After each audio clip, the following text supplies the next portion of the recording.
Book of Heaven, Volume 36, June 12th, 1938. The Truth's Bearer of Divine Seeds, How the Knowledges Form New Divine Lives. Requital of glory that the soul will receive in heaven. The creature who lives abandoned in the arms of Jesus is his favorite one. I am always back into the divine volition.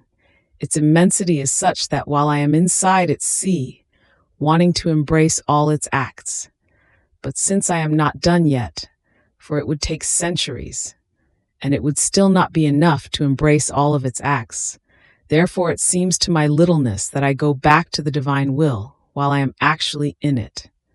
So while I was wandering within the fiat, my sweet Jesus, who feels the need of love to speak of where the soul can reach, who wants to live in his will, told me, "My blessed daughter, it is only when I speak about my divine will that my love is appeased.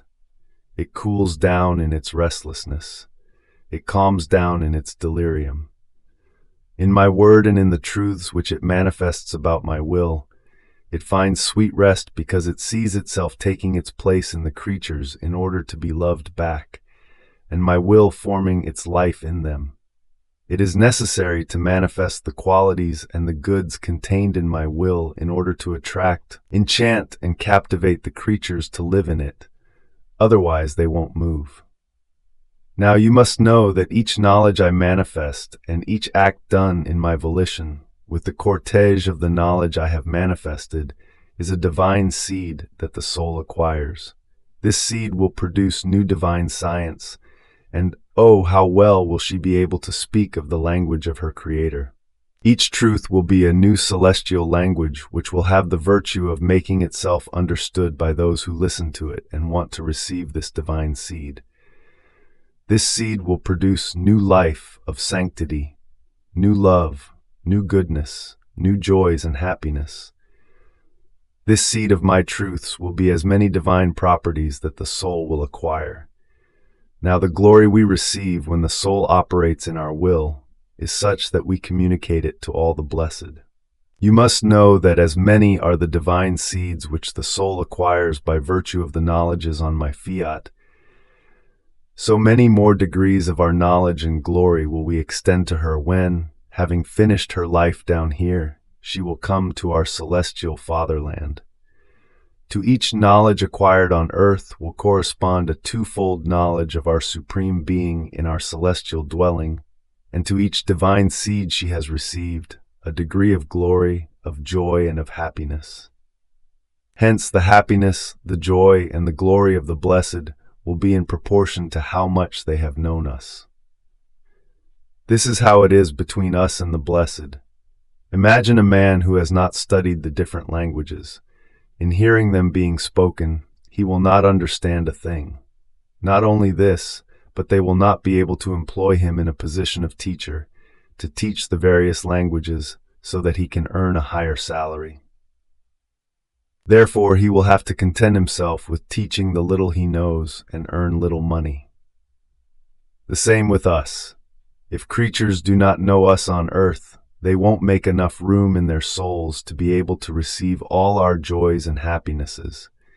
And even if we want to give them, they won't enter into them, and they will understand nothing. Therefore, the glory of the blessed will correspond to how many acts of the will they have done in our divine will. The glory and the joy will be higher the more knowledges they have acquired. One knowledge more will make that blessed ascend to such height as to astound the whole celestial court, because each additional knowledge is a new divine life that the soul acquires, which possesses infinite goods and joys. Do you think it is trivial that the soul can possess many new divine lives of ours as her own property?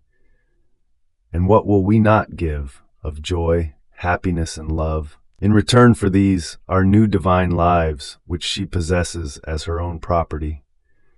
Therefore we long for our children who will live in our will, to make ourselves known on earth, because our volition will act as teacher, to teach them the new sciences of their Creator, and will make them beautiful, wise, holy, noble, according to the knowledges acquired. We await them in our celestial court to inundate them with our new joys, beauties, and happiness, which we haven't been able to give until now. And since in heaven all the blessed are bound together as family, loving one another with perfect love, they will participate in the glory and joy of these children, not as direct joy and glory, but in an indirect way by virtue of the bond of union and love among themselves. This is why our Supreme Being awaits with eagerness these children of our will, to make itself known on earth, and then unleash from the depth of our divine womb new and everlasting joys and happiness, because the creature who lives in it has acquired the infinite in her acts, and the joys that will never be exhausted. Then he added, but with unspeakable tenderness, My good daughter, I love creatures very much, but I feel more drawn to love, captivated and conquered, by the soul who lives abandoned in my arms, as if she had no one in the world but her Jesus alone. She trusts me only, and if she is offered other kinds of support, she refuses them, to have only the support of her Jesus, who holds her tightly in his arms, defending her and taking care of her completely. These are the souls I love very, very much, my favorite ones whom I surround with my divine power. I form around them the wall of my love, and woe to those who touch them. My love will know how to defend them, and my power will know how to knock down those who want to upset them. The souls abandoned in me live only of me and I of them, as if we lived of one single breath and of one single love. And if any human support comes up to them, they look to see whether I am present in that support, and if I'm not, they run away to find refuge in my arms. Only these are the souls I can trust, confide to them my secrets, and lean on them myself. I am certain that they won't go out of my will because they are always with me. On the other hand, those who do not live completely abandoned in me run away from my arms, do not refuse human supports, but rather they enjoy them. They are inconstant. One moment they look for me, another for creatures.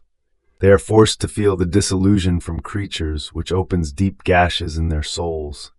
They feel the earth in their hearts, and my will as life is far away from them. Oh, if they abandoned themselves in my arms, the earth would disappear for them. They would not bother about anyone because I alone am enough for all. I love so much the creature who lives abandoned in my arms that I manifest to her my greatest excesses of love. My finesses of love, my caresses, are for them. I reach the point of inventing new stratagems of love in order to keep them occupied and all identified within my love. Therefore, live alone, abandoned in my arms, and in all things you will find your Jesus defending you, helping you, and sustaining you. Fiat.